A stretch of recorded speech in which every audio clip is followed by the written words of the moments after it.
Akala mo noon, matagal pa bago ka tumanda.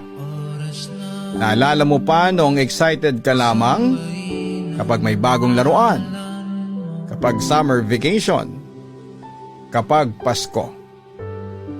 Tapos ngayon, mas excited ka na sa araw na makakatulog ka ng maaga. Dahil gusto mong maging matanda ka agad. Ngayon ay gusto mo na lamang bumalik kahit isang araw. Doon sa panahong problema mo lang ang assignment. Hindi mo napansin na unti-unti ka nang nawala ng oras. Yung mga kaibigan mo araw-araw mong kasama noon, ngayon ay sin na lang. Yung mga magulang mong dati malakas, napapansin mo nang mabilis mapagod. At ikaw, hindi mo namamalayang ikaw na pala yung nagbibigay ng advice.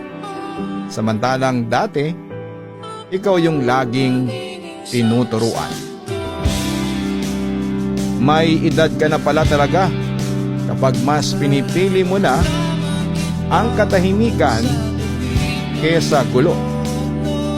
Kapag mas importante na sa iyo ang peace of mind kesa patunayan ang sarili mo sa ibang tao.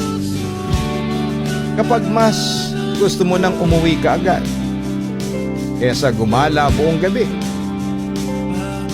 At ang pinakamasakit, yung makita mong tumatanda na rin ang mga taong akala mo ay habang buhay na malakas.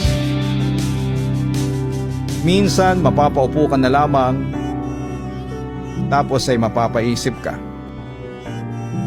ganito na pala ang edad ko? Parang kailan lang nangangarap ka pa lamang. Ngayon, ikaw na yung inaasahan. Ikaw na yung kailangang maging matatag kahit pagod ka na. At habang tumatanda ka, mas naiintindihan mo na bakit nga ba tahimik na lang minsan ang mga matatanda. Kasi hindi pala lahat ng laban ay kailangang ipanalo. Ang totoo ay hindi naman tayo natatakot tumanda.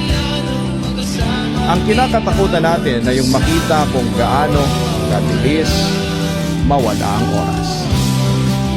Kaya habang nandyan pa sila ay yakapin mo na. Habang kaya mo pa, magpatawad ka na.